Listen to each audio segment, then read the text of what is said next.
Bismillahirrahmanirrahim. Assalamualaikum warahmatullahi wabarakatuh. Alhamdulillahilladzi allafa baina qulubina fa asbahna bi ni'mati ikhwana. Asyhadu an la ilaha illallah wahdahu la syarikalah wa asyhadu anna Muhammadan abduhu wa rasuluhu alladzi la nabiyya ba'dah. Para pemirsa yang dirahmati oleh Allah Subhanahu wa taala, dalam kesempatan ini kita akan membicarakan tentang bagaimana sumbangsih kita dalam bulan Syawal ini untuk kepedulian terhadap rakyat Palestina.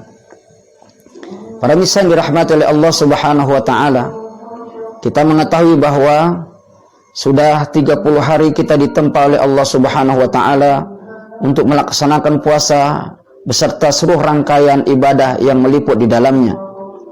Kita di siang hari berpuasa, malam hari kita untuk melaksanakan qiyamul lail, kemudian kita juga membaca Quran, kemudian juga kita dilatih untuk berinfak, bersedekah, memberi pembukaan kepada tetangga dan orang-orang di sekitar kita yang kurang mampu, dan lain sebagainya. Mudah-mudahan latihan ini akan bisa berlanjut setelah bulan Ramadan ini meninggalkan kita.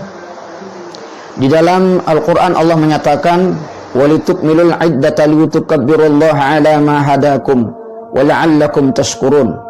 Dan hendaklah kalian menyempurnakan bilangan puasa itu, setelah itu bertakbirlah di hadapan Allah atas segala petunjuk yang diberikan Allah kepada kalian. Semoga kalian termasuk kategori orang yang bersyukur.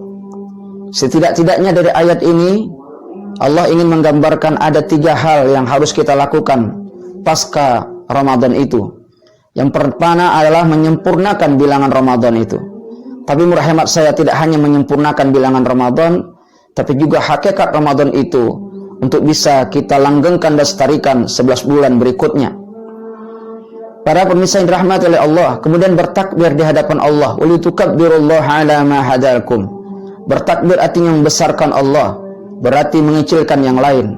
Takbir artinya membesarkan, menomorsatukan Allah, berarti nafsu dan syahwat harus kita kecilkan. Para pemirsa yang dirahmati oleh Allah, kemudian kita dianjurkan untuk bersyukur atas nikmat Allah Subhanahu wa taala. Setelah Ramadan, maka kita harapkan kita akan tampil menjadi insan-insan yang muttaqin, la'allakum tattaqun. Di mana insan muttaqin ini tidak hanya hubungannya baik kepada Allah, tapi juga baik sesama manusia. Hablum minallah wa hablum minan nas. Salah satu ciri-ciri orang yang bertakwa adalah alladzina yunfiquna fis syarra wad dharra wal kaziminal ghaizza wal 'afina 'anil nas. Di ayat ini Allah tegaskan bahwa ciri-ciri orang yang bertakwa itu adalah dia peduli, berbagi, memberi kepada sesamanya, baik itu dalam keadaan lapang maupun dalam keadaan sempit. Para pemirsa dirahmati oleh Allah Subhanahu wa taala, Syawal artinya adalah peningkatan. Bulan meningkatkan seluruh aktivitas kita. Harus berbeda aktivitas kita yang lalu sebelum Ramadan dengan setelah Ramadan ini. Syawal harus bisa meningkat. Oleh karena itulah di dalam bulan Syawal ini kita berharap hablum minallah kita terjaga, hablum minan nas kita juga bisa terwujud dalam kehidupan kita sehari-hari. Sekarang saudara-saudara kita di Palestina tidak seperti kondisi kita yang ada di negara-negara Islam, khususnya di Indonesia yang tercinta ini. Mereka dibombardir, mereka dikejar-kejar oleh Zionis Israel. Mereka sulit dalam bidang ekonomi, mereka sulit dalam bidang kesehatan, pendidikan anak-anak mereka terlantar. Kemudian mentalitas mereka anjlok karena mereka senantiasa dijajah oleh Israel laknatullah tersebut. Para pemirsa yang dirahmati oleh Allah Subhanahu wa taala, sebenarnya bicara tentang Palestina itu bukan bicara hanya untuk rakyat Palestina, tapi bicara Palestina, bicara untuk umat Islam. Karena ada satu di sana tempat ibadah, Masjid Al-Aqsa adalah salah satu masjid yang dikatakan Nabi sangat mulia di sisi Allah Subhanahu wa taala, selain dari Masjidil Haram dan Masjidil Nabawi di Madinah. Para pemirsa yang dirahmati oleh Allah Subhanahu wa taala, kita juga mengetahui bahwa Masjidil Aqsa adalah pernah menjadi kiblat umat Islam yang pertama sebelum Masjidil Haram, Ka'bah sebagai kiblat kita selanjutnya. Artinya bahwa Palestina dan di dalamnya Al-Masjidil Aqsa adalah tempat suci yang dimuliakan oleh Allah Subhanahu wa taala. Oleh karena itu, Palestina atau Masjidil Aqsa itu bukan hanya tanggung jawab oleh rakyatnya saja yang ada di sana, tetapi juga tanggung jawab kita sebagai umat Islam.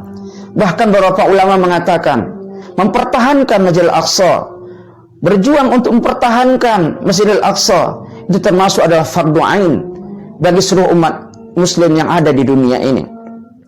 Para pemirsa yang dirahmati oleh Allah Subhanahu wa taala, Israel berpenduduk lebih kurang 1,5 juta orang.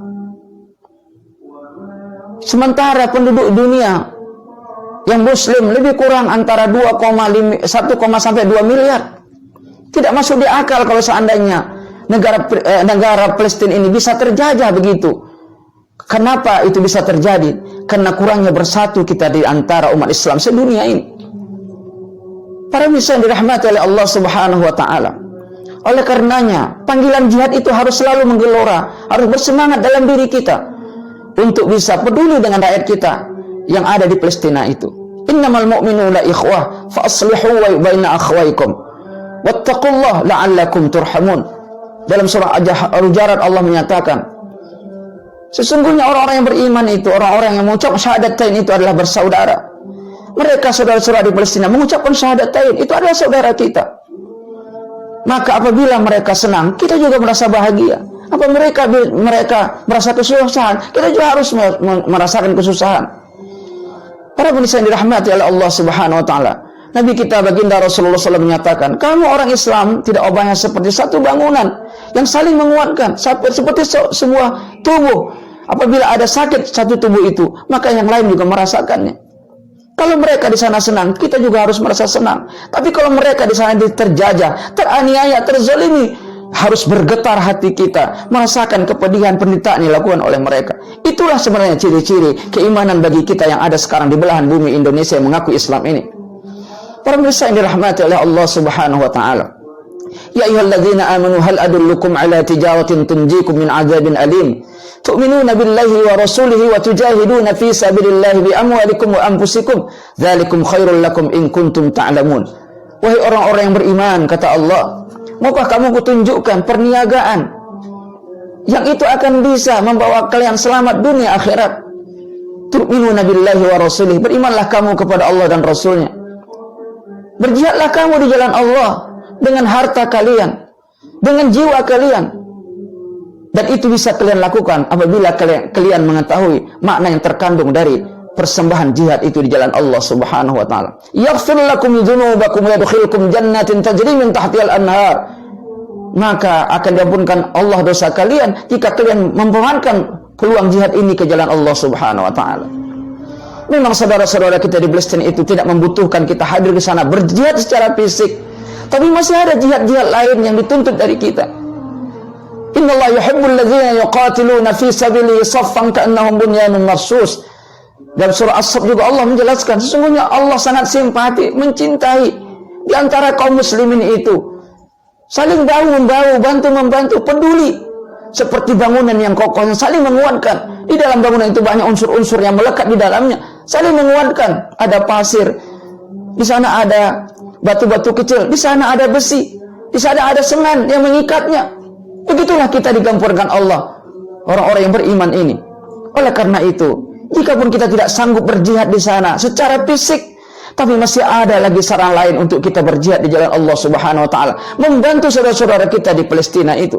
Dan ini sebenarnya seperti saya katakan tadi adalah cerminan keimanan kita, wujud dari keimanan kita sesama muslim.